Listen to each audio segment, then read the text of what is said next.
아침 생방송의 주제가 내 인생을 바꾼 한마디였어요. 말씀하실 분을 모셨는데 남자 대학생이 졸업을 앞두고 신청을 하셔서 나오셨습니다. 초등학교 1학년 때 손님들이 놀러 오셔서 방에서 놀고 있었대요. 엄마는 거실에서 손님들과 얘기를 하고 계셨는데 아유, 우리 애는 못생겼죠. 라고 말씀을 하셨다는 거예요. 겸양의 언어였죠.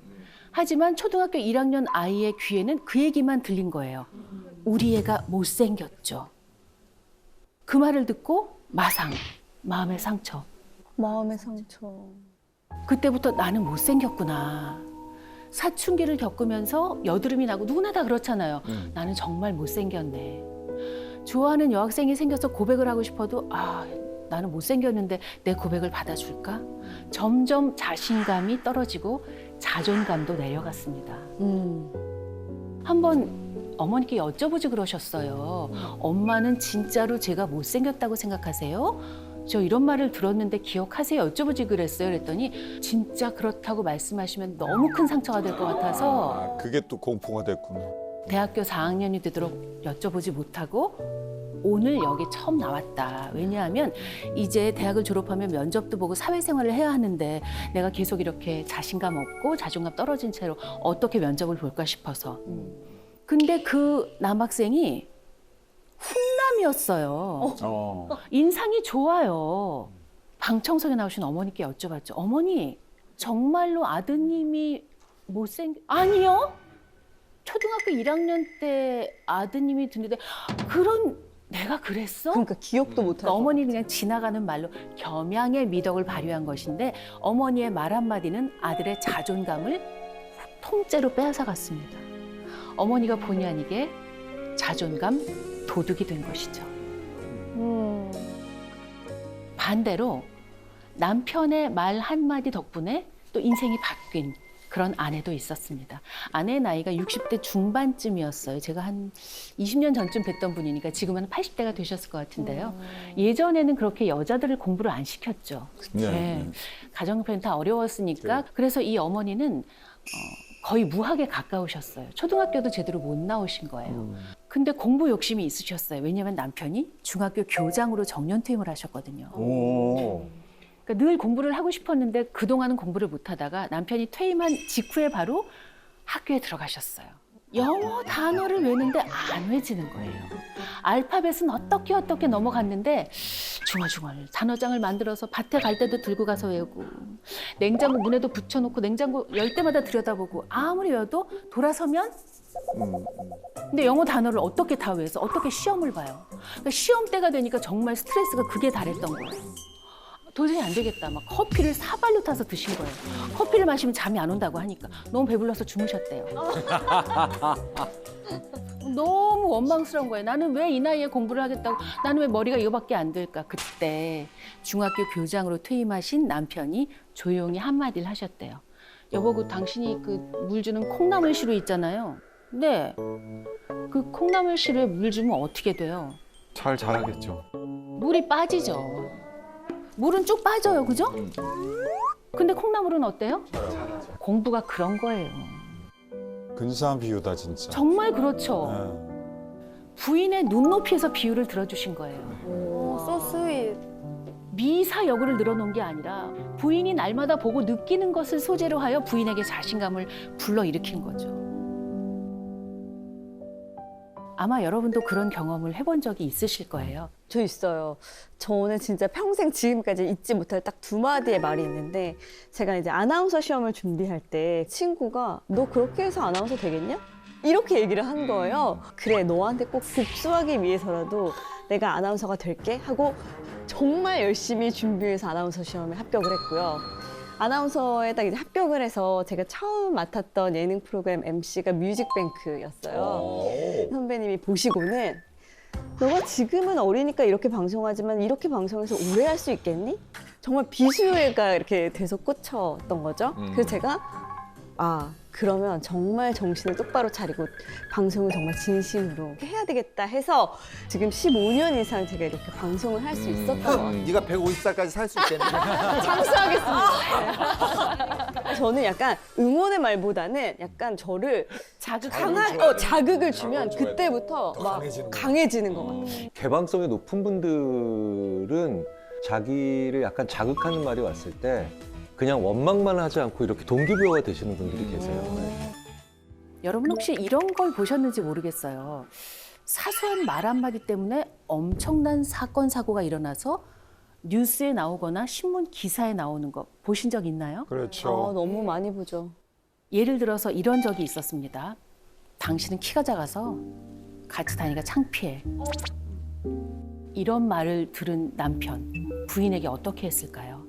격분하여서 손에 들지 말아야 할 것을 들었고 결국 소중한 생명이 사라졌습니다. 이렇게 저는 뭐 흡연을 하지 않으니까 잘 모르겠습니다만 흡연가들이나 담배 애호가들 사이에서 이렇게 담배 하나 빌리는 건 어려운 일이 아닐 것 같아요. 네. 생면부지 낯선 사람한테도 네네. 한 가지 정도는 빌리거든요. 그런데 좀 담배 한 갭이 좀 빌립시다라고 말을 했는데 아이고 돈도 없으면서 무슨 담배를 피워 이 말에 제일 기분 나빠요. 그쵸? 네. 그래서 이렇게 말한 이웃에게 역시 하지 말아야 할 행동을 해서 구속되신 분이 있었습니다. 말 한마디가 이렇게 엄청난 사건, 사고, 제일 소중한 생명을 잃게도 만들어요. 반대로 말 한마디가 위기를 반전시키기도 했습니다. 이것은 이제 미국에서 있었던 일인데요. 총기를 들고 교회를 찾아간 거예요. 보는 순간 모두가 놀랐고 목사님도 얼마나 놀라셨을까요? 그런데 목사님이 딱 한마디를 하셨는데 그 총기를 들었던 강도가 총기를 내려놓고 회개를 했다고 합니다. 뭐라고 하셨을까요? 일단 영어로 얘기했겠죠. 아, 그럼요. 네. God bless you라고 말한 거 아닐까요? 네. God loves you too, my son. 내 아들아, 신께서는 너를 사랑하신다. 목사님이 이렇게 말씀하신 거예요. Can I help you? 제가 도와드릴 건 없나요? 그 말 한마디에 강도는 총을 내려놓았습니다. 그리고 회개하였죠.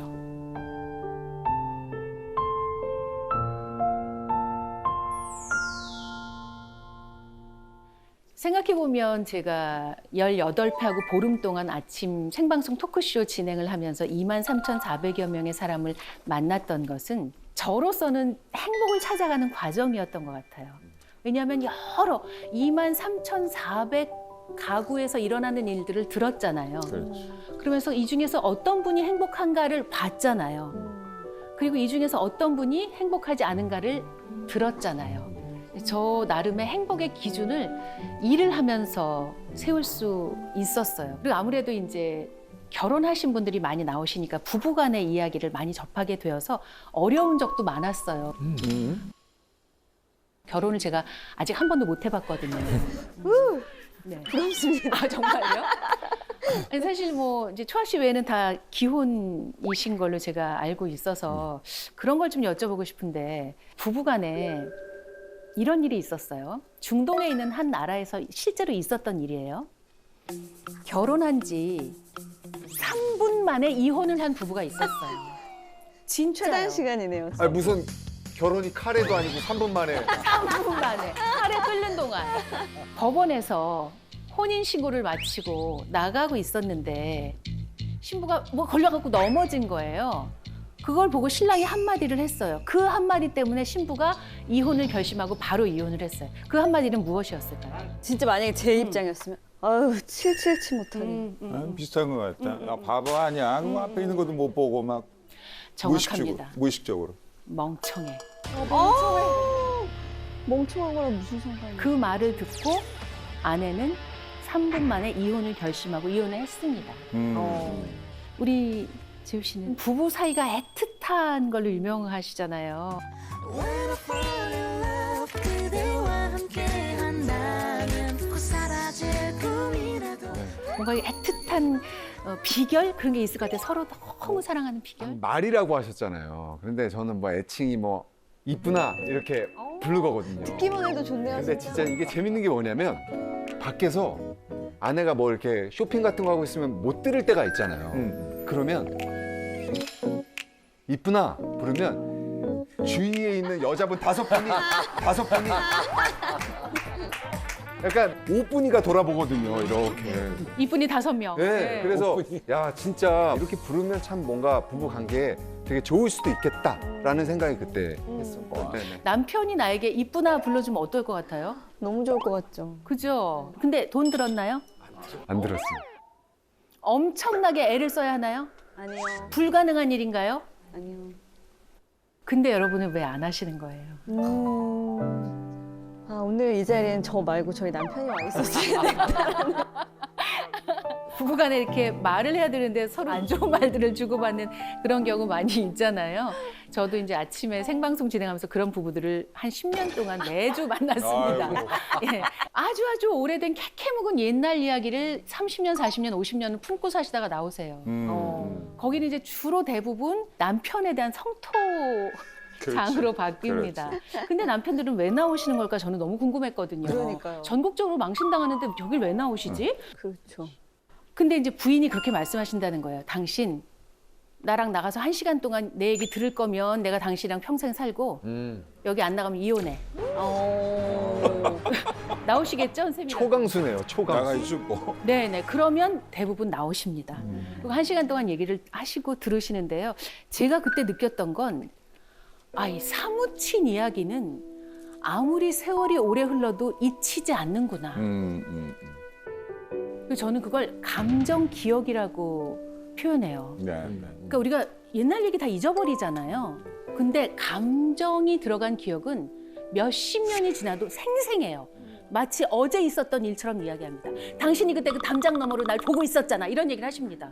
그때 시어머니가 나 야단칠 때 당신이 모른 척하고 등 돌리고 있었지. 이걸 다 기억하시더라고요. 40년, 50년이 지나도. 그래서 이 감정의 기억이 담길 만한 그런 언행을 하시면 안 되는 거더라고요. 평생 가는 거더라고요.